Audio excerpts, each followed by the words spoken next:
कलिकाल सर्वज्ञ भगवत कुंद कुंद आचार्य देव द्वारा विरचित समय सार परमागम ग्रंथ अधिकार तीसरी गाथा हमारा आज से शुरू होगी उसकी चर्चा। आचार्य कुंद कुंद देव के हृदय में ये भावना जागृत हुई होगी कि अब तीर्थंकर का विरह हो चुका है और अभी ज्ञान और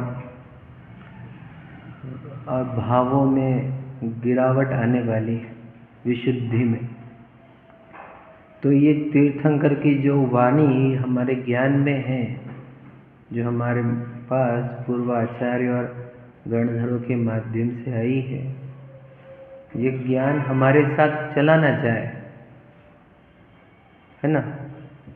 और ये ज्ञान जो हमें प्राप्त हुआ है तीर्थंकर के देशना से, वो आगे भी सभी को मिलता रहे, इसलिए उन्होंने समयसार नामक ग्रंथ की रचना की। तो ऐसी क्या बात थी तीर्थंकर के देशना में कि जो वो सुरक्षित रखना चाहते थे, समझ रहे। ये ग्रंथ की रचना उसी के लिए है कि जो अंदर ज्ञान में समझ गया था उसको सुरक्षित रखना है, समझ रहे क्या नहीं। तो ज्ञान में क्या आ गया था उनके ऐसा, तो तीर्थंकर के जो समोशरण लगते तो उसमें क्यों जाते हैं हम। हमारे ज्ञान में कुछ ऐसी चीज प्राप्त हो हमारे को, बोलो, जिससे हमारा भ्रम टूटे, अज्ञान टूटे, समझे कि नहीं। समोशरण खाए के लिए रहता है, बता भला, समझ रहे।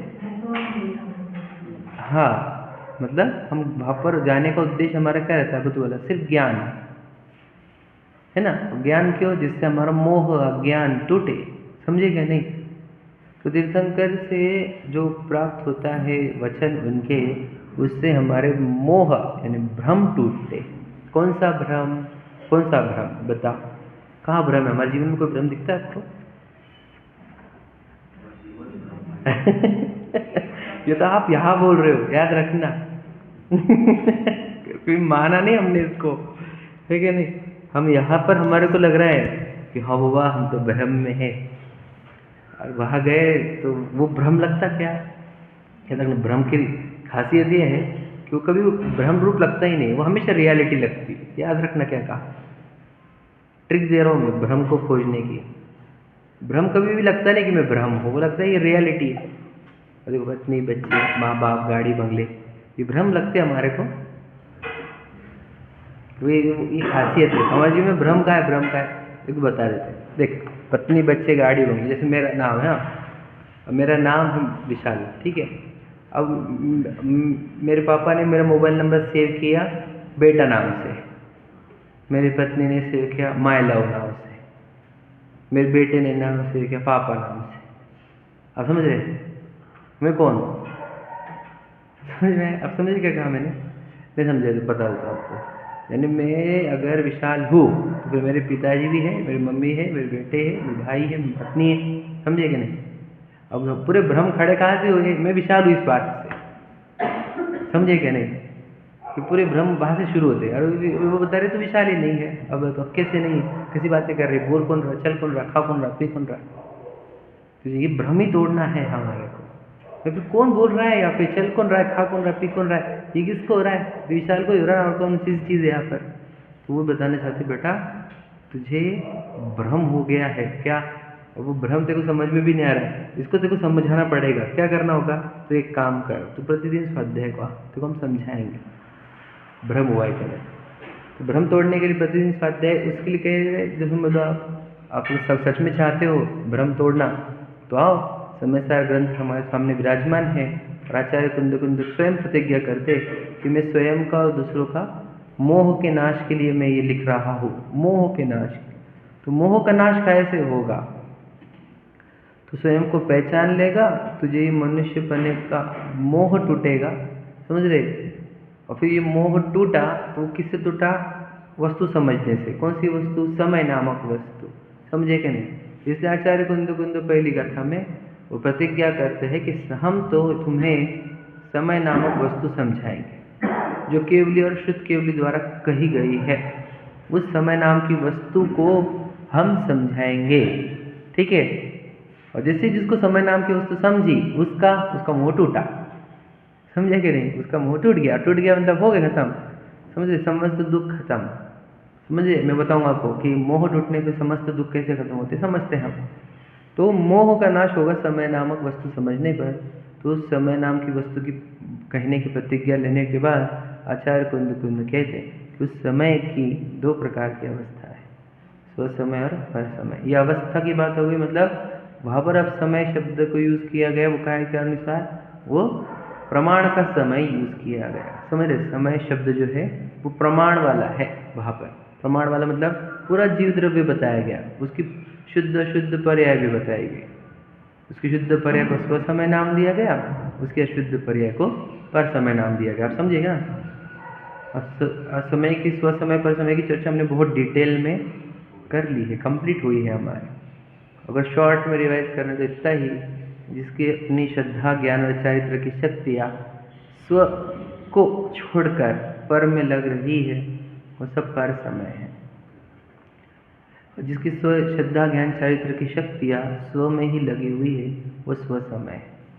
मतलब हमारी परिणति बाहर झांकी भी तो पर समय हो जाते हैं। और उससे क्या होता है? उससे बहुत कर्मों का संचय हो जाता है। एक क्षण भर का भी हो गया तो 2-4 भोग, क्या कहें हम, 2-4 हजार भोग भी बन सकते हैं। इतना डेंजरस होता है पर की ओर जाना। ये तुम कल कह चुके, पर की ओर झांकना अपराध कर दिया। क्यों पर की ओर झांका? क्यों है बोलो? पर की ओर झांकना अपराध क्यों है? क्योंकि वह स्वयं की विराट न लेकर हुआ है। इधर कौन है? इधर भी तो भगवान है ना? और आपको बताऊं, हमारा भगवान तो इधर ही है। समझे कि नहीं? तो उस भगवान की विराट में किधर जा रहा है तू? क्या प्राप्त करेगा? मिट्टी, पुण्य की उदय की सामग्री। समझे कि नहीं? इसलिए हर पर समय वालों को, चाहे वो पर समय सूक्ष्म ही क्यों ना हो, उसको भी दंड मिलता है इस वस्तु व्यवस्था में। इतना सा पर समय भी रह गया कोई, समझे कि नहीं? बता दी नकुल सहदेव की, समझ रहे? इतना सा पर समय रहा वो एक कण का, तो समझ लेना उसको कर्म बंधन होंगे, संसार में भ्रमेगा। विचार करो कितना डेंजर। हमने क्या कहा? इसलिए हमारी जितनी भी जिनेंद्र भगवान की प्रतिमा है, समझ रहे, वे सभी की सभी स्वसमय रूप होती है। समझे कि नहीं? एक भी जिनेंद्र भगवान की प्रतिमा बताना जिसमें पर समय पना हो। क्या कहा? समझे कि नहीं? मतलब अंतर्मुख। समझ रही कि नहीं? ध्यानस्थ, सादी भाषा में कहे ध्यानस्थ, सादी भाषा में कहे वीतरागी, सादी भाषा में कहे तो नग्न, दिगंबर, ये सादी भाषा में। वास्तविकता में क्या बोलो भला? 3 परिणति जिनकी भीतर आ गई है, ऐसा ही है कि नहीं? देखो, उनकी श्रद्धा, उनकी परिणति क्या बोल रही है वहाँ पर? भगवान जी को ले लो आप, आपके हमने प्रतिमा है। इनकी श्रद्धा, उनकी परिणति क्या बोल रही है? कि मैं शुद्ध चेतन हूँ। ज्ञान गुण की परिणति क्या कर रही है? अनुभव कर रही है उसका, है ना? चारित्र गुण की परिणति उस अनुभव में स्थिर किए हुए है कि नहीं? आप समझे कि नहीं? मतलब भगवान जी के प्रतिमा स्वसमय पने को दर्शाती है। क्या कहा? क्या उनसे हम आए क्यों उनके दर्शन करने को? बोलो। स्वसमय पने की प्रेरणा लेने के लिए, समझे ना?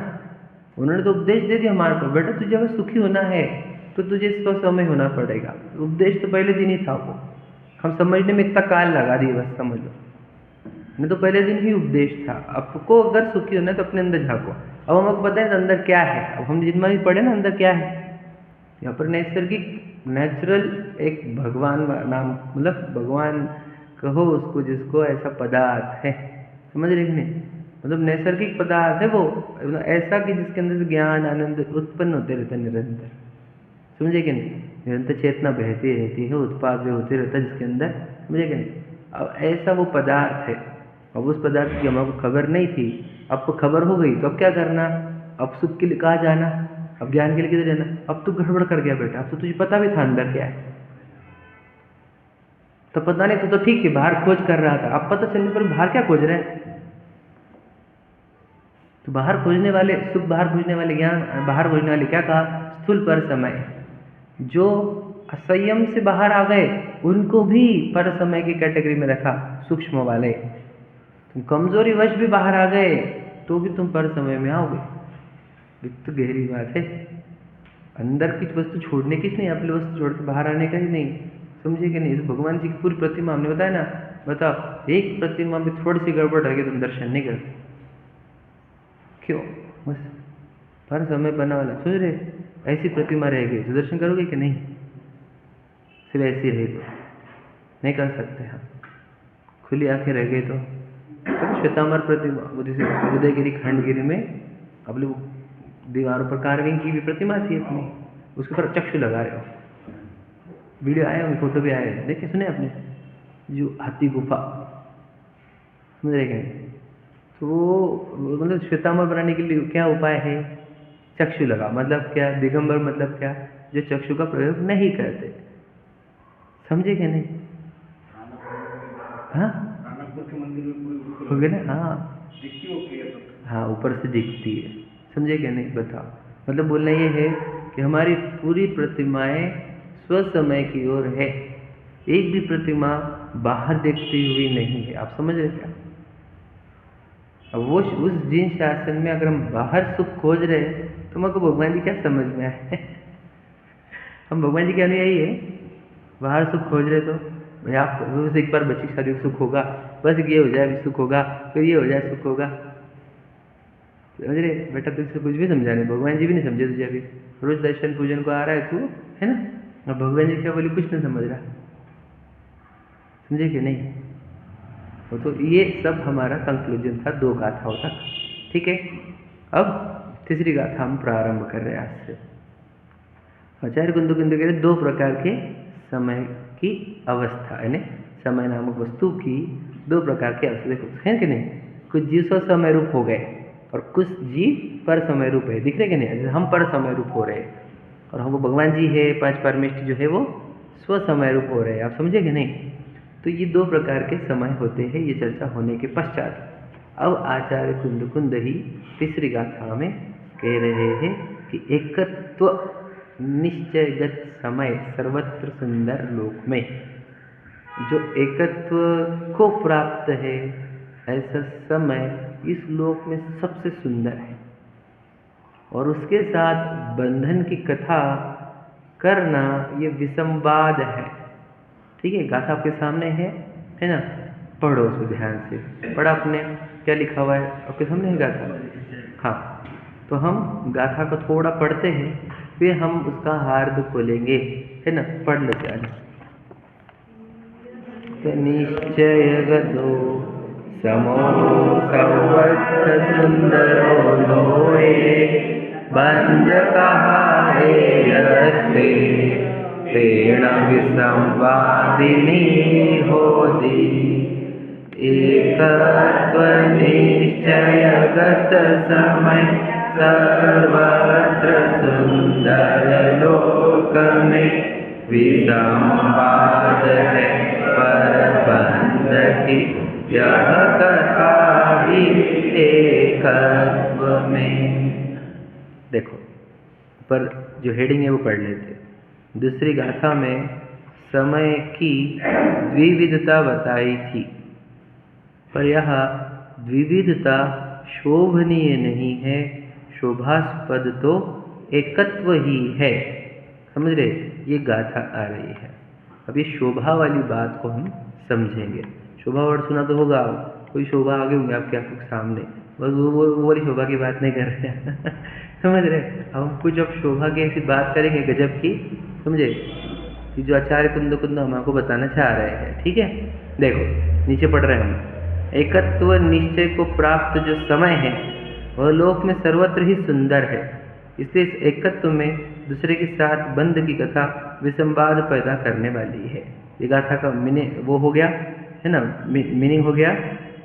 अब हम बात करते हैं पहले वस्तु स्वरूप की। देखो आ जाओ, अब हम पेज नंबर 44 पर आना है आपको।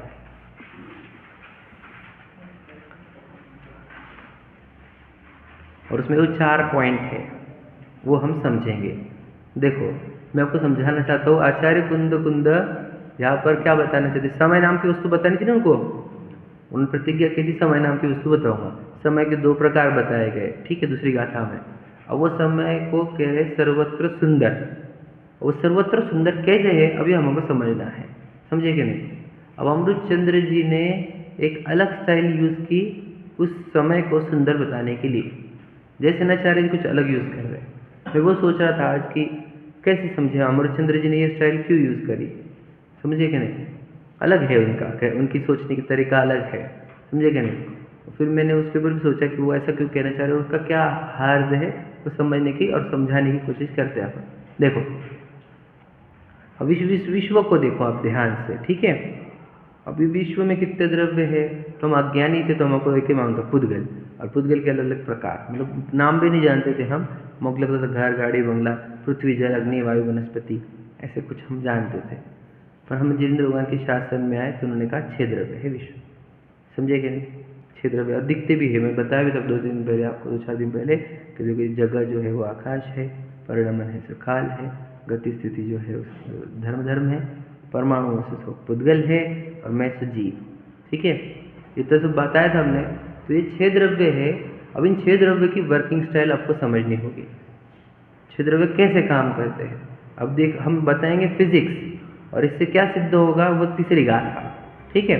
हम पॉइंट्स पढ़ते हैं, पहला पॉइंट पढ़ो, देखो नीचे लिखे वाले वहाँ पर उसी जीवादि सभी पदार्थ अपने में ही मग्न हैं, अपने गुण पर्यायों को ही आलिंगित करते हैं, पर को स्पर्श तक नहीं करते। ये पहला पॉइंट है। ये कहाँ पे आया है, ये अमृतचंद्र जी की टीका में, और उसके कंक्लूजन निकाल के दिए हैं यहाँ पर। वो क्या कहते हैं, देखो ये 6 द्रव्य है विश्व में, यहाँ पर आप याद रखना, उन्होंने समय शब्द का अर्थ 6 द्रव्य लिया है यहाँ पर। सुन, आप बोल रहे थे ना उस दिन, समय नाम का अर्थ 6 द्रव्य भी होता है, हर गाथा में अलग होता है, याद रखना। दूसरी गाथा में अलग था, तीसरी गाथा में समय शब्द का अर्थ उन्होंने क्या लिया, 6 द्रव्य, समझ में आया। पिछली गाथा में समय शब्द का अर्थ क्या था, जीव द्रव्य पूरा, गुण पर्याय वाला प्रमाण विषय, ठीक है। मतलब देखो हर जगह अपेक्षा अलग होती है कहने की। यहाँ पर वो क्या कह रहे हैं, समय नाम मतलब क्या, 6 द्रव्य। अब ये समय कैसा है, समझ रहे, 6 द्रव्य कैसे है, तो कहते हैं जीवादि सभी पदार्थ अपने में ही मग्न है। अब देखो मग्न का अर्थ क्या होता है, बिजी, बिजी समझते ना, मग्न होते ना। अरे कहाँ मग्न भैया आजकल, है कि नहीं। हम हिंदी में अब कम होगा तो हम इंग्लिश यूज़ करें, पहले तो बोलते हैं कहाँ मग्न है कि नहीं। तो मग्न का अर्थ है सभी द्रव्य अपने में बिजी है। बिजी खाए में बिजी भैया, खाए में बिजी, द्रव्य बिजी रहता है, हाँ, हर समय उसके अंदर से गुण पर्याय निकलने है ना। ऐसे तो कौन सा द्रव्य आराम कर रहा है समझे क्या कहा, कोई द्रव्य जो आराम कर रहा हो, ऐसा कोई द्रव्य है क्या। हर द्रव्य हर समय अपने अनंत गुणों की पर्याय निकालता है ना, तो वो प्रत्येक समय पर नई पर्याय निकालने में वह मग्न रहता है। समझा कि नहीं समझा, पॉइंट समझना इंपॉर्टेंट। इसको मैंने उस दिन बात बोली थी, रिफ्रेश रेट, समझे कि नहीं, आजकल है वो मोबाइल लैपटॉप को उसकी स्क्रीन चेक की जाती है रिफ्रेश रेट पे, कि 1 सेकंड में कितने बार रिफ्रेश होती है, समझे क्या। जितने ज़्यादा रिफ्रेश रेट उतना स्ट्रॉन्ग उसका डिस्प्ले, ऐसा समझे क्या नहीं। तो बोलना ये है रिफ्रेश रेट मतलब हर समय पर्याय नई नई रिफ्रेश होती कि नहीं, पुरानी पर्याय चली जाती, नई पर्याय थी हर समय। आप कितने अनंत गुणों में, तो हर एक द्रव्य देखा जाए तो अपने बोलो अपने ही द्रव्य में क्या है, मग्न है। पक्का, पक्की बात है क्या।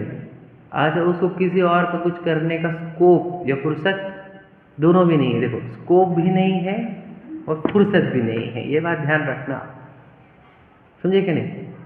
अगर स्कोप रहता, अगर वो दूसरे के करने को जाते तो इधर के काम कौन करेगा, अपने द्रव्य के, समझे क्या, अपने द्रव्य के कार्य कौन करेगा, समझे कि नहीं। तो ना तो, और वो बिजी इतना है कि उधर जाएगा किसका, समझिए। इसलिए ना स्कोप है बाहर जाने का, क्योंकि चतुष्टय लॉक है सभी द्रव्य के, तो वो अपने चतुष्टय के बाहर नहीं जाता और अंदर व्यस्त रहता है, मग्न रहता है, ठीक है। देखो अपने गुण पर्यायों को ही आलिंगित करते हैं। आलिंगित मतलब क्या, आज की भाषा में हक करना, समझ रहे क्या नहीं, गले मिलना, आलिंगन, जो बच्चे से गले मिलते हैं ना हमारे बच्चे से, समझे कि नहीं? तो वो वाला, तो ये जो हमारे मोमेडियन लोग तो गले मिल के ही, अपन जैसे हाथ जोड़ते वो गले मिल के है ना, छाती को छाती लगाने का, समझ रहे कि नहीं? गले मिलना बोलते हैं इसको, समझ रहे? तो वो क्या कह रहे हैं कि सभी द्रव्य क्या करते हैं, अपने गुण पर्यायों को आलिंगन करे हुए हैं, मतलब हर समय वो अपने गुण और पर्याय से चिपके हुए रहते हैं। ऐसा भाई क्यों कह रहे हैं, ये सब समझेगा आपको, टेंशन मत लो, है ना, हम पहुंचाएंगे आपको बराबर जगह पर, सिर्फ आप हमारे साथ चलते रहो। तो वो अपने अपने गुण पर्यायों को आलिंगन करते हैं, पर कुछ स्पर्श तक नहीं करते, समझ में आए? बोले कि नहीं, मान के चलो कि हम हमारे घर वालों से तो गले मिलेंगे, कोई दूसरा है जो नया नहीं है, खराब व्यक्ति है, उसको थोड़ी गले मिलते हम, समझे कि नहीं? वैसा है कि द्रव्य, सभी द्रव्य है, वो अपने गुण पर्याय को तो आलिंगन करते हैं, पर कुछ स्पर्श तक नहीं करते। अभी क्या सिखाया जा रहा है आपको पता नहीं होगा, मैं कहता हूँ, ये फिजिक्स की क्लास चल रही है अभी, ये फिजिक्स है जिसको हम दुनिया फिजिक्स बोलती है। याद रखना, आप लेबोरेटरी में आप हजारों मशीनरी लगाओ तो भी आपको ये विज्ञान समझ में नहीं आएगा, ये तो केवल ज्ञान में समझ में आया, इसके लिए बता पा रहे हैं, समझ में आएगा नहीं? हमारे पास वो विज्ञान मिल गया क्योंकि केवल ज्ञान नहीं थे हमारे पास। लेबोरेटरी में चेक करना पड़ेगा आपको, एक एक द्रव्य ऐसा काम करता है, अपने गुण पर्याय से जो चिपका हुआ है, बाकी को छूता तक नहीं। पहला पॉइंट हुआ। दूसरा पॉइंट देखो ध्यान से, बहुत इंपॉर्टेंट, एक क्षेत्रावगाह रूप से अत्यंत निकट रहने पर भी अपने स्वरूप से च्युत नहीं होने के कारण अपने स्वभाव को नहीं छोड़ते। देखो क्या लिखा है, बहुत इंपॉर्टेंट, ये सबसे इंपॉर्टेंट पॉइंट है जो हम नहीं समझ पाते, वो ये है। और याद रखना, हम कहाँ गड़बड़ कर जाते, वो ये है स्लीपरी पॉइंट हमारे जीवन का, समझ रहे कि नहीं? अगर आप इसको अच्छे से ले लोगे तो आपका भी भ्रम टूट जाएगा कि मैं देख हूँ। क्या कहा, एक क्षेत्रावगाह रूप से अत्यंत निकट रहने पर भी अपने स्वरूप से च्युत नहीं होते। अब समझेगा नहीं क्या कहा? देखो, एक ही एरिया में रहता है, कौन? बोलो बोला, मैं और इस शरीर, परमाणु। वैसे धर्म धर्माकाश काल भी है वहां पर, तो मुख्यतः से हम शरीर की बात करें तो देख लो, अब शरीर बालक से युवा हुआ भैया, और युवा से वृद्ध हुआ। बताओ कौन से परमाणुओं में आपने कुछ चेंज किया? ये प्रश्न है हमारा। आपके एरिया में हुआ क्या नहीं हुआ? आपने क्या चेंज किया? हम तो बहुत चाह रहे थे कि बाल वाइट ना हो जाए, है ना, चेहरे पे झुर्रियाँ ना आ जाए। युवा तक तो ठीक था, चल रहा था बराबर, युवा से वृद्ध हो रहे थे तो बहुत ट्राई किया हमने, फिर ना हो जाए, एजिंग ना आ जाए, समझे कि नहीं? तो ये परमाणु आपके एरिया में चेंज हो रहे थे कि नहीं? हाँ, आप ही के एरिया में चेंज हो रहे थे ना, क्षेत्र, हाँ, मतलब परिणाम हो रहा था क्या उनके अंदर? और वो परिणाम हम बदल पा रहे थे क्या? वो स्वयं हो रहा था कि नहीं? अब सेम एरिया में हो रहा है, बता, वो खुद कर रहा है वो कार्य। अगर बैठे तो समझ में आए, अकेले में बैठे तो विचार करो तो समझ में आए, तो परमाणु अपने आप से चेंज हो रहे हैं, समझे कि नहीं समझे? अब बताओ, उनके अंदर निरंतर परिणाम चल रहा है, एक ही एरिया में रह के, और मेरे अंदर अलग परिणाम चल रहा है, बोलो भावों का। अब तो बचपन में खिलौने वाले भाव, युवाओं में पर पुरुष, मतलब वो वाले भाव, है ना। अब जैसे हो गए तो फिर करियर वाले भाव, है ना, स्टेबिलिटी वाले भाव, भावों में मेरे अलग चेंज चल रहा है, और बॉडी के लेवल पर अलग चेंज चल रहा है। मतलब दो वस्तु अपने अपने एक ही एरिया में रहकर अपना अपना काम करती क्या नहीं करती, परंतु फिर दो वस्तु ही समझ में नहीं आती। अब देखो, बोलने का काम चल रहा है तो कौन कर रहा है, तुमको पता नहीं होगा, परमाणु स्वर यंत्र लगे हुआ है मेरे एरिया में सेम, पर पुद्गलों का। अब वो पुद्गलों का स्वर यंत्र हवा निकाल निकाल करके वैसी आवाज निकलती। अब मैं चाहूँ कि मैं थोड़ी सी अच्छी सुमधुर आवाज निकाल तो नहीं, समझे क्या नहीं? तो उसके उसके यंत्र है, उसके उसके परमाणु है, उसके उसके काम चलते रहता है। आप समझे, एक क्षेत्र में रहकर। तो ये सबसे बड़ी बात है, जब दो वस्तु एक क्षेत्र में रहती तो हमको लगता है कि वो एक मेक से जुड़ गई होंगी, कुछ कनेक्शन होगा। तो हमने दूध और पानी का दृष्टांत बता दिया आपको।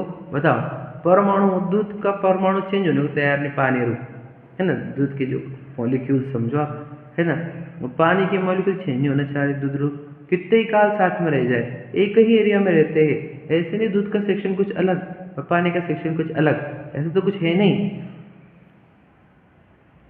तो मुझे होता, जो वहां पर दो एंटिटी अलग रह सकती है एक ही एरिया में, समझे क्या नहीं? अब ये लाइट उस दिन बताया था आपको, ये लाइट और ये लाइट दोनों का प्रकाश एक ही जगह पे है क्या नहीं? तो ये बोलेंगे मेरा जहाँ पे प्रकाश है वहाँ पे तेरा नहीं आना, तेरा है वहाँ पे मेरा नहीं आएगा। समझे? एक क्षेत्र में नहीं होता। मैं पहले दृष्टांत देता था, कांच की बोतल पानी की, इधर से टॉर्च लाइट मारा, उधर से लाइट निकला, तो वो जहाँ पे लाइट है वहाँ पे पानी है, वहाँ पे लाइट है कि नहीं? समझे कि नहीं? तो आपको लाइट गिला हो गया कि नहीं हो गया? समझे कि नहीं समझे? कहना क्या है, एक ही क्षेत्र पर रहते हैं, ये बहुत इंपॉर्टेंट बात है, लेकिन अपने स्वरूप को छोड़ते नहीं। समझे कि नहीं? ये तो खासियत है, समझे कि नहीं? अपने स्वरूप को नहीं छोड़ते।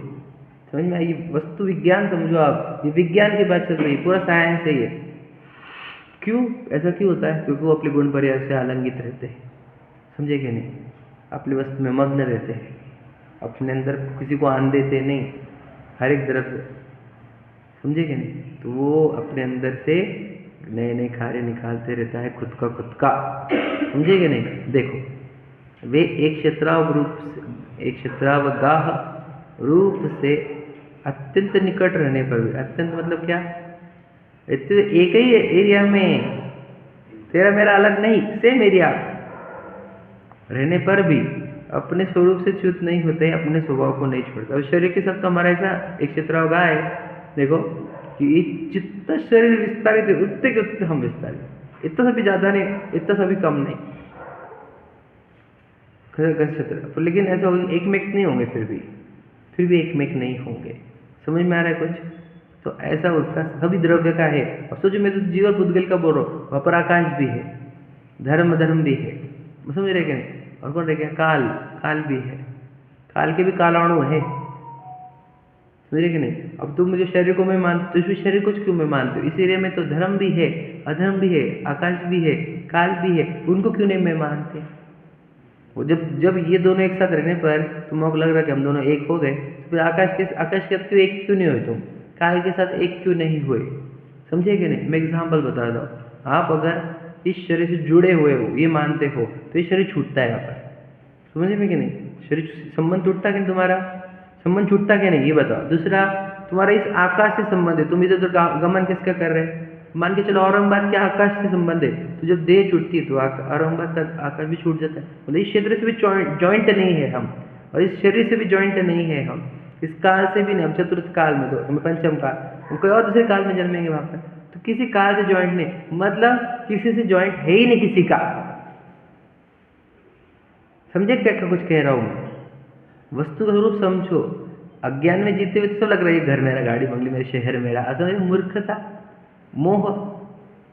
इस देह के साथ हमारा संबंध है, क्योंकि देह छूटती कि नहीं? सोचो, टेलीविजन मोबाइल भरे हुए आप वीडियो से, कोलैप्स हो रहे दपादप लोगों के, समझ रहे? कैसे इस देह से कनेक्शन छूटता? इसी परमाणुओं से एक क्षेत्र का संबंध छूट जाता कि नहीं? देखते देखते अभी थे है ना, अभी थे, चले गए, कौन गया? एक क्षेत्र होगा, संबंध छूटा क्या नहीं उस देह के साथ, इस क्षेत्र के साथ, इस गांव के क्षेत्र के साथ। समझे कि नहीं? एक क्षेत्र होगा, संबंध छूटता ना, मतलब साथ में थे कुछ दिन। क्यों साथ में थे? पूर्व कर्म, उन्होंने कुछ दिन यहाँ पर साथ में रखा था, साथ में रहे थे, एक नहीं हुए थे। क्या कह रहा हूँ? प्रीतम मैं समझ रहे क्या? जागरूक हो, एकदम जागरूक होकर सुनो एकदम, क्योंकि इससे हमारा मोह टूटेगा, इससे अज्ञान टूटेगा, हमारे अंदर जागृति आएगी, हमारे अंदर रियलिटी आएगी। समझ में? तो कैसे द्रव्य अपने ही अंदर मग्न है, अपने गुण पर्याय का आलिंगन कर रहे, पर द्रव्य से कोई संबंध नहीं। और क्या कह रहे? एक क्षेत्रावगाह में एकदम नजदीक रहने पर भी अपने स्वरूप को बिल्कुल नहीं छोड़ते। क्लियर हो रहा? ये किसकी बात चल रही है? जीव की, पुद्गल की, धर्म आकाश काल, किसकी? 6 द्रव्य की। यहाँ पर मेरी नहीं चल रही है, क्योंकि यहाँ पर चैप्टर 6 द्रव्य का है, समय के यहाँ पे 6 द्रव्य लिया है। तो 6 द्रव्य ऐसा कैसे ही काम करते हो? बता।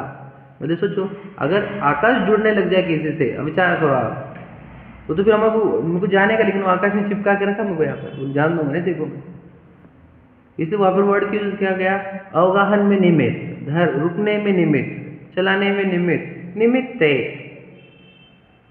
मुझे रुकना है तो वो निमित्त पड़ेगा, नहीं तो सोचो धर्म द्रव्य चलाने वाला है, मुझे रुकने का ऊपर जा। अधर्म द्रव्य हम बोल रहे मुझे रुकना है, लेकिन वो रुकने देना नहीं, मैं रुकने दूंगा नहीं। देखो ऐसा नहीं है, सोचो, आकाश जगह देता है ना, वो बोल रहा मैं यहाँ पर रुकने का, तो वो रुका कैसे रख रहा हमारे को, क्यों नहीं गए वहाँ पे, मंदिर क्यों नहीं, आकाश ने रोक रखा था घर पे, ठीक है ऐसा हो जाएगा। तो ये समझ लो, कोई किसी को चिपका रहा नहीं, कोई किसी को, कोई कनेक्शन ही नहीं है। मेरे को क्या बताओ, किसी का किसी से कोई कनेक्शन नहीं है, वस्तु स्वरूप है, ये विज्ञान है ये, समझ रहे कि नहीं। और बहुत गहरा और बहुत गजब का, इस जिन धर्म में और किसी में नहीं है। मैं आपको याद रखता हूँ, क्योंकि पूरी दुनिया तो क्या क्या बक रही, क्या बोलो, ईश्वर करता है आप सब। अरे अब एक परमाणु आजू बाजू के एक में क्यों नहीं करते, अन्य अन्य भाव में, समझ रहे कि नहीं। एक परमाणु दूसरे परमाणु को करने को तैयार नहीं है, तुम्हें वो ईश्वर पूरी विश्व का करता मतलब अज्ञान की चरम सीमा है ईश्वर का कर्तावाद, समझे क्या कहा। मतलब कोई माने कि भगवान अच्छा करते, बोले ना एक नंबर का मूर्ख व्यक्ति हो, अच्छा बुरा करने वाला अगर माने भगवान जी को, तो कुछ वस्तु विज्ञान साइंस कुछ पता नहीं इसको, अंधा धुंधी कुछ भी टोले मतलब बकरा है, घेतली जीव लाव लिटा उला फेंको कुछ भी, ऐसा करेंगे तो ऐसा करेंगे, भगवान जी ऐसा करेंगे, वैसा करेंगे, वैसा करेंगे, वैसा करेंगे, समझ रहे कि नहीं। विज्ञान तुम्हारा साइंस एग्री करते हैं इन चीजों को, भगवान करने वाला है विश्व का कृपा, बताओ समझ श्री महावीर स्वामी प्रसन्न प्रसन्न हो जाए हमारे, बस उनकी कृपा बरसती रहेगी। कृपा मतलब क्या, मिट्टी आने दो, धपाधप मिट्टी जमा रहता है, तो पोते से आते हैं घर में, पोतों से, तो क्या बातें करते रहे हमारे साथ, समझे कि नहीं। कोई भी बातें करते हैं उनको पूछा थी, 2000 करोड़ का आसामी बोल मारते हैं, सब बातें वही बातें इनके पास, इतने करोड़ का आसाम, इतने करोड़ का आसाम, इतने होंगे कुछ नहीं यार, एकदम बात करने में बोर होता है इन लोगों से, मूर्खता भरी बात है, क्योंकि विज्ञान ना पता ना कुछ पता, ना अपन कौन पता ना कुछ पता, इसलिए अज्ञानी जनों को अज्ञानी से चर्चा करने को बड़ा बोर, क्या बात करें हम इनसे, उनको लगे तो साधन मिले तो खुश रहते, अरे वाह चल तो चर्चा हो जाएगी, थोड़ी सी वस्तु स्वरूप की बात हो जाएगी, थोड़ी सी विज्ञान की बात हो जाएगी, समझे क्या नहीं। मैं आपको बताऊँ, आपको ये बातें लगेंगी क्या बातें कर रहे तुम, क्यों लेके बैठे समस्या, तो मैं बताऊँ इसका कनेक्शन सुख से है। मेरी फोनों लाइन क्या है, वस्तु स्वरूप विचार खुशी से, सब दुख संकट से। जो वस्तु स्वरूप मतलब विज्ञान, वहाँ पर भी विज्ञान बढ़ा है कि नहीं, मेरी भावना में सुखी कब होगा, विज्ञान जानेगा तो, समझ में। मान के चलो एक गंदा प्रसंग आ गया, डेंजर, किसी का होगा मेरे साथ, अब वस्तु स्वरूप विचार करो, 1 मिनट में सॉल्व, सब दुख संकट वस्तु स्वरूप है, मेरे साथ हो ही नहीं रहा भैया, पुद्गलों का परिणाम चल रहा है, ऐसा ही होने का था, खत्म, एकदम जीरो हो जाता है, दुख सुख आ जाता है, वस्तु स्वरूप है बहुत गजब की चीज, वो विज्ञान ही विज्ञान है। पता नहीं मुझे भैया बोले थे उधर के शैलेश भैया, बोले यार तुम बने तो सी हो, लेकिन तुम पूरा साइंस में बहुत इंटरेस्ट है तुम्हारा, मेरे सच में ऐसा ही हो गया।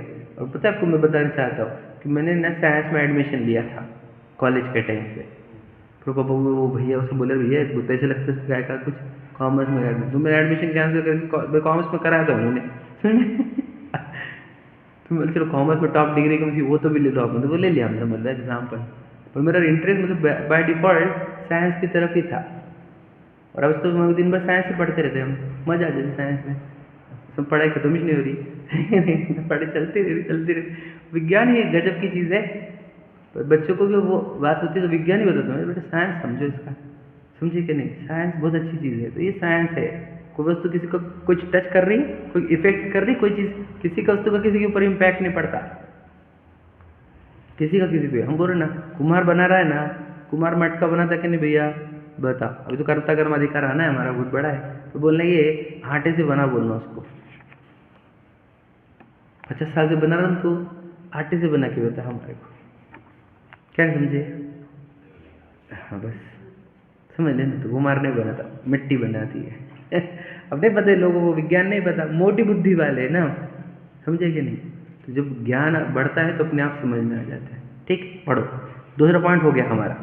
तीसरा पॉइंट, पररूप परिणमन न करने से वे टंकोत्कीर्ण की भांति अपने स्वतंत्र व्यक्तित्व को धारण किए रहते हैं, उनकी व्यक्तता यानी इकाई नष्ट नहीं होती। क्या होता है, वो कभी ना दूसरे रूप परिणमन नहीं करते, समझना, दूसरे रूप परिणमन नहीं करते का अर्थ क्या कि जीव कभी पुद्गल रूप परिणमन नहीं करेगा। ये आपको भाषा लगेंगी ऐसी, पुद्गल कभी जीव रूप परिणमन नहीं करेगा, धर्म अधर्म रूप नहीं, अधर्म धर्म रूप नहीं, आकाश जीव रूप नहीं, जीव आकाश रूप नहीं, ऐसे कोई छह द्रव्य एक दूसरे रूप परिणमन नहीं करते। इसका कारण क्या? अगर जीव एक बार पुद्गल रूप परिणमन हो गया तो पूरे जीव एक दिन नष्ट हो जाएंगे। क्यों? सब पुद्गल रूप परिणमित हो जाएंगे। पुद्गल कभी जीव रूप परिणमित नहीं होता, क्योंकि एक पुद्गल परिणमित हुआ, जीव रूप हुआ, तो पूरे पुद्गल भी जीव हो जाएंगे। समझे कि नहीं समझे?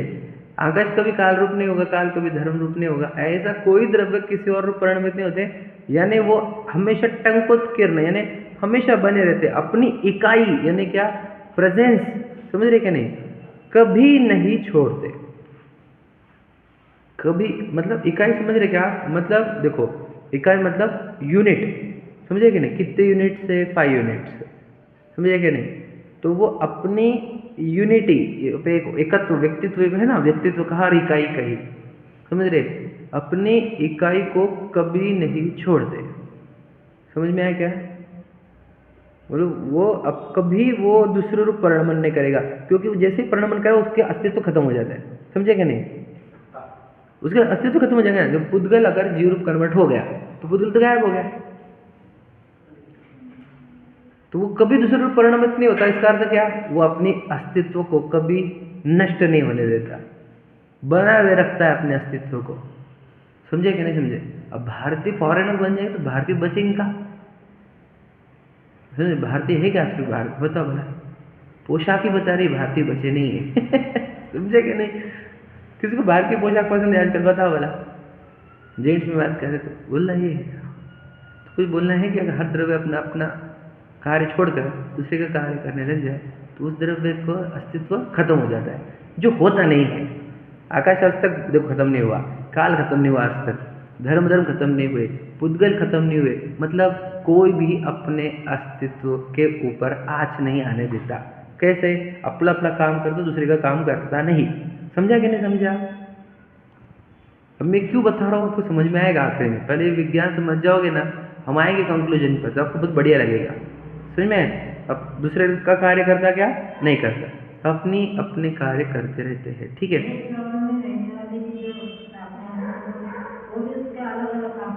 हाँ, तो हम बताए थे ना अपन ने, वो जब इसमें चला था हमारा निमित्त उपादान में, ये तो अलग अलग ही द्रव्य है।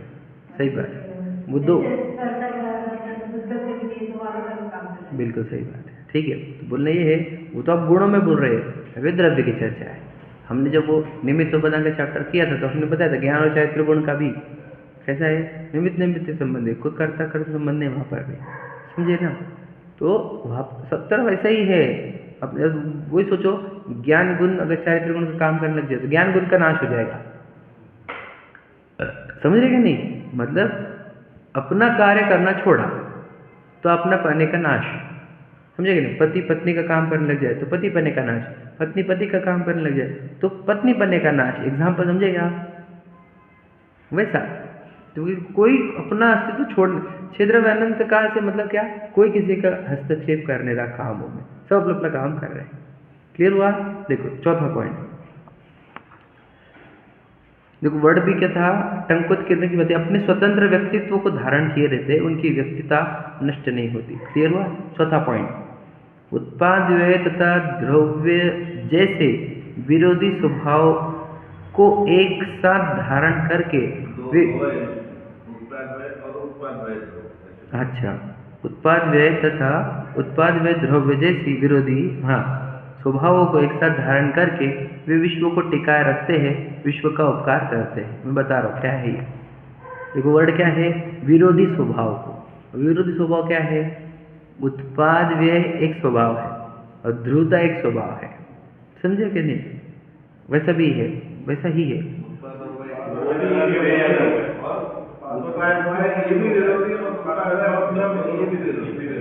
हाँ हाँ बराबर, दो विरोध बता रहे होते, एक उत्पाद और व्यय का विरोध, और उत्पाद व्यय का ध्रुव के साथ विरोध। बिल्कुल बिल्कुल सही बात, समझ में आया? उत्पाद का विरोध एक व्यय के साथ है, और उत्पाद व्यय दोनों का मिलकर ध्रुव के साथ विरोध है कि नहीं? समझे क्या? तो सोचो ऐसे विरोधी स्वभाव उनके अंदर होते हुए भी, समझे कि नहीं, ऐसे विरोधी स्वभाव उनके आते रहते हुए, क्या कह रहे हो ना, क्या क्या लाइन यूज की उन्होंने, विश्व का उपकार करते। तो क्या उपकार हुआ? पता प्रश्न क्या है? उपकार करते ऐसे लिखा है, देखो उत्पाद और व्यय तथा उत्पाद व्यय और द्रव्य जैसे विरोधी स्वभावों के को एक साथ धारण करके वे विश्व को टिकाए रखते हैं, विश्व का उपकार करते। तो विश्व को टिकाया कैसे उन्होंने और विश्व का उपकार कैसे किया? देखो मैं आपको हो गया कि विश्व को कैसे टिकाया उन्होंने, खुद को टिका कर, समझे? खुद को टिकाया तो टिका, हर एक ने आप खुद को टिकाया तो विश्व क्या है? छह द्रव्य का समूह, हर एक ने खुद को टिकाया और वो खुद को टिकाया इसलिए विश्व वैसा के वैसा है, इसलिए विश्व को उपकार किया। मतलब उपकार का सही मीनिंग ये है कि खुद का कार्य खुद करो, यही उपकार है विश्व का। क्या कहा? कुछ समझा कि नहीं? उपकार करते कैसे करते हम? हेल्प करो, हेल्प करो, समझे कि नहीं? अब दिक्कत ये है, मैं आपको सच बताऊं, जहाँ जहाँ हेल्प करना चालू हुई वहाँ वहाँ क्या हुआ? सामने वाला कमजोर होता जाता है। मैं बताता भी हूँ ना, घर के में अगर तुम ज़्यादा इन्वॉल्व हो जाएंगे वो कमजोर हो जाएंगे, वो काम उनको कर रहे दो। बच्चों को ज़्यादा सपोर्ट करें, अपन हर जगह पर गाइड करें, समझे कि नहीं? मुझे भी बताया था, शायद विवेक जी ने बताया था, तो उनकी खुद की डिसीजन मेकिंग पावर कम हो जाती है। क्यों? पापा है गाइड करने को, क्या करने का पापा? हाँ पापा ऐसे करो, अच्छा रहेगा। तो वो हर जगह में पापा आप क्या करने का, क्या करने का, डिसीजन मेकिंग में कभी आगे नहीं बढ़ेंगे वो। तुम ये करो, तुम ये बनाओ, तुम वो करो, तुम करो मत कुछ, तुम्हारा जितना उधर जाओगे उतना वो कमजोर होगा। रूल याद रखना, हेल्प तो आज के डेट में ये है, तुम जितने हेल्प करोगे उतना खराब होगा वो सामने वाला, समझे कि नहीं? तो सच्ची अगर टिका, घर को टिका रखने के लिए क्या किया तुमने? हम कुछ नहीं करते, तो सब बराबर खुद का काम कर रहे हैं। क्या कहा? समझे क्या? तुम सबके काम करने लग जाओगे, सब आलसी बैठे हुए है ना, वो करने वाले है ना, वो करने वाले, होता कि नहीं आजकल? एक एक्टिव रहा कि पूरा काम उसके ऊपर डाल देते हैं और सब आलसी बने रहते हैं, समझे कि नहीं? एग्जाम्पल है लौकिक का, समझे कि नहीं? वैसा ही सब द्रव्य अपना काम करके सबके ऊपर उपकार कर रहे हैं। मतलब क्या? देख, जानने का काम मैं करूंगा, मतलब तू टेंशन मत ले, तू तेरा स्पर्श गंध वर्णन का काम कर, ये उपकार हुआ कि नहीं? अब मैं बंद कर दूंगा जानने देखने का काम, तो फिर बोले क्या मेरे को सारे लोड आ गया जानने देखने का। उपकार किया कि नहीं? क्या? उसको स्पर्श गंध वर्ण का ही काम करने दिया, ये उसका उपकार है, समझे क्या? कुछ उसको अपना काम करने देना, यही उनका उपकार है। क्यों? कैसे करने दिया? खुद का काम खुद करके, समझे ना भैया? तो ऐसा सभी छह द्रव्य स्वयं का कार्य करते हुए विश्व का उपकार कर रहे। तो स्वयं कौन से कार्य कर रहे? खुद को टिकाए रखने का भी काम कर रहे, उत्पाद होने का भी काम कर रहे, व्यय का भी काम कर रहे, समझे क्या नहीं? खुद के अंदर सब विरुद्ध वाले कार्य, अपोजिट वाले कार्य करके भी खुद को टिकाए रखते हैं और दूसरों के ऊपर उपकार कर देते हैं। ऐसे छह द्रव्य का स्वरूप है, ऐसे समय का स्वरूप है। क्लियर हुआ? ठीक है, फिर से एक बार रिवाइज कर लेते हैं। अभी क्यों कर रहा हूँ वो समझाऊंगा, कंक्लूजन हमारा आ गया है। देखो क्यों है, क्या कहा उन्होंने? छह द्रव्य में सब अपने गुण, क्या लिखा है? अपने में मग्न है, पहला पॉइंट। दूसरा, मतलब उसी के अंदर सब खुद के गुण पर्याय को आलिंगन करते हैं, ठीक है? दूसरे को स्पर्श भी नहीं करते, मतलब समझ में, टच भी नहीं है, अपने गुण पर्याय को टच करते हैं, पहला पॉइंट हुआ। दूसरे पॉइंट में क्या है? एक साथ में एक ही जगह पर रहते हुए भी, समझे क्या नहीं, अपने काम, अपने जो मूल स्वरूप है उसको छोड़ते नहीं है। तीसरा कि पर टंकोत्कीर्ण है, मतलब अपने दूसरों के कार्य कुछ नहीं करते, ऐसा था ना उसका अर्थ अपन पढ़ा था, इसलिए उनकी सत्ता कभी नष्ट नहीं होती, समझ में? चौथा, खुद के अंदर उत्पाद वे द्रोह करके, है ना, सब जग का उपकार करते हैं। क्लियर हुआ? पूरे क्षेत्र में गए स्वरूप है ना, समझ में आ गया? अब समझ में आया कि पहले बताओ किसमें से कुछ अड़ गया क्या? अब बताओ कि जीव किससे बंधा हुआ है? आप, मैं। समझा? ये क्यों समझा है इतना? आप समझे कि इतना क्यों बोला? समझा आपको? बोलो किससे बंधे हुए आप? नहीं समझा बीबी?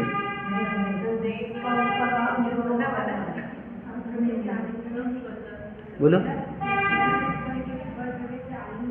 हाँ, तो बंधे हुए किसी से? किसी से बंधे हुए हम? बताओ फिर, आपके कर्म है आपके अंदर,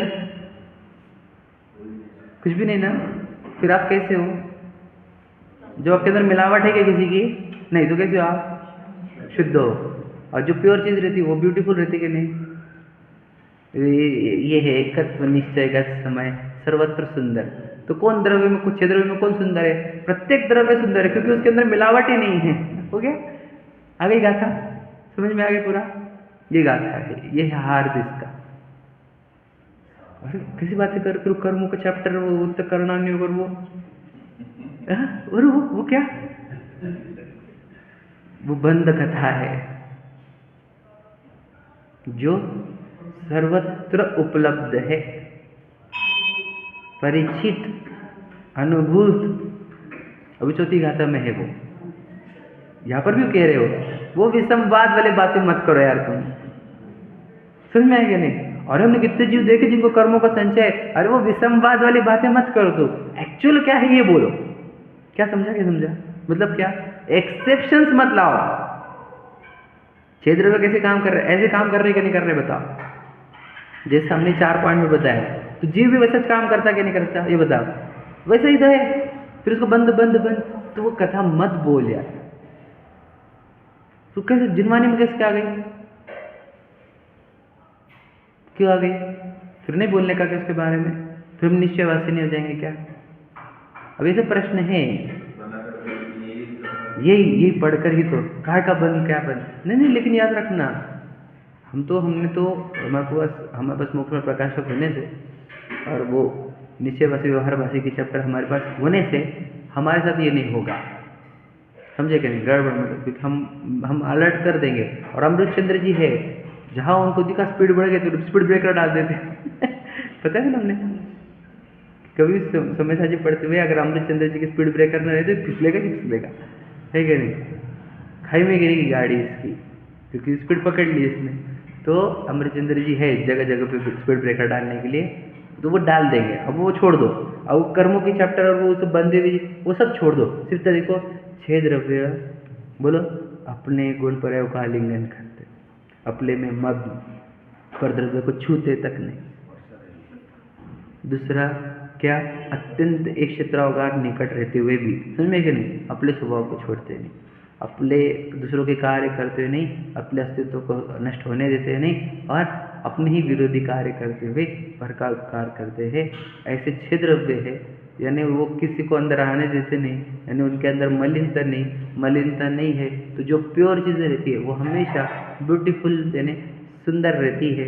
इसलिए एकत्व निश्चय को, जो भी एकत्व रूप है वो सब सुंदर रूप है। अब बंद मतलब क्या, मिक्सिंग की बात है। जहां मिक्सिंग की बात आ गई फिर वो हो गई विसंवाद। क्यों मिक्सिंग की बात क्यों बोली तुमने? तो ये विसंवाद, तुम अब वाद क्रिएट कर रहे हो। आप समझे कि नहीं? अब तुम वाद डाल रहे हो किसमें, जो हम अभी कह कर आए 4 पॉइंट में। समझ में आया कि नहीं? अब इससे क्या हो जाएगा, वो 4 पॉइंट और ये तेरे कथन ये मैच नहीं होंगे। अब विवाद हो गया, समझ में कि नहीं? हाँ, विवाद, वही विसंवाद जो है ना, विवाद। अब विवाद अब चालू हो गया। वो बोल रहे नहीं बंधन तो है ना, और हम कह रहे कोई द्रव्य किसको छूता नहीं भैया, तो कहेगा बंधन की लाए बात है। समझ में कि नहीं? अभी 2 अपोजिट बातें जब जिनागम में होती है उसी को कहते साधवाद। वो कथन उसकी जगह सही, ये कथन ये इसकी जगह सही। समझ में आएगा नहीं? वो व्यवहार कथन, ये निश्चय कथन, दोनों में सही कौन? अपेक्षा, जिसको वो जरूरत है सुनने की उसने वो सुनो, जिसको ये सुनने की जरूरत है उसने ये सुनो। दोनों सही है, दोनों औषधि है हमारे पास। लेकिन वस्तु स्वरूप विज्ञान तो ये है, सब द्रव्य अपने अंदर सुंदरता को प्राप्त है, एकदम अपना कार्य सुंदर रूप से कर रहे। मैं तो बोलता हूँ, बताओ गंदा कौन है, सोना की कोयला?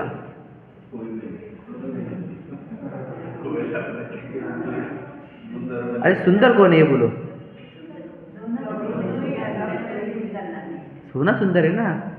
तो तुम 1,20,000 का 10 ग्राम ले रहे हो, हाँ, और कोयला 1,20,000, अरे 120 में ना ले हम। ट्रंक भर के। तो मुझे बोलो सुंदर दोनों है ना, सुंदरता नहीं है।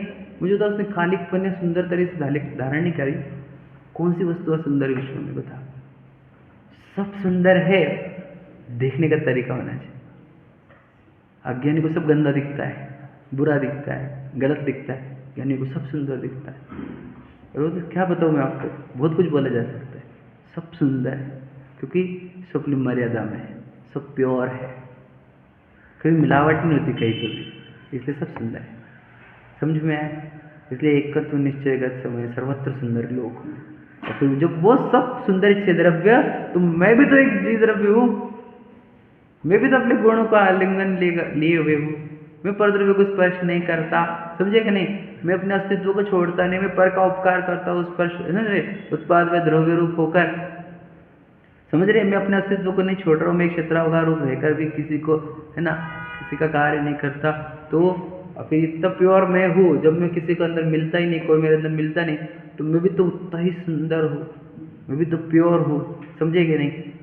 तो बस अपने उस सुंदरता को जिसने देख लिया, प्योर फॉर्म को जिसने देख लिया, समझे कि नहीं, हो गया जो आचार्य कुंद कुंद बताना चाह रहे थे। आपको पता है वो 5वीं गाथा में प्रतिज्ञा लेंगे कि मैं उस एकत्व को बताऊंगा एकत्व विभक्त को बताऊंगा मैं आपको, उसको समझ में 6वीं में बता दिया उन्होंने। और कहना क्या है कि चौथी गाथा में कह रहे ये जो, समझे क्या है, बहुत बात सुनी हमने, काम भोग बंध, वो एकत्व विभक्त की बात नहीं सुनी कभी, समझे क्या नहीं? और यहाँ पर उन्होंने एकत्व की चर्चा चालू कर दी तीसरी गाथा में कि देखो सब छह द्रव्य एकत्व रूप से कार्य कर रहे हैं, समझे? सुंदर है एकदम, समझ में आ गया? चलो बाकी चर्चा कल। सहजानंद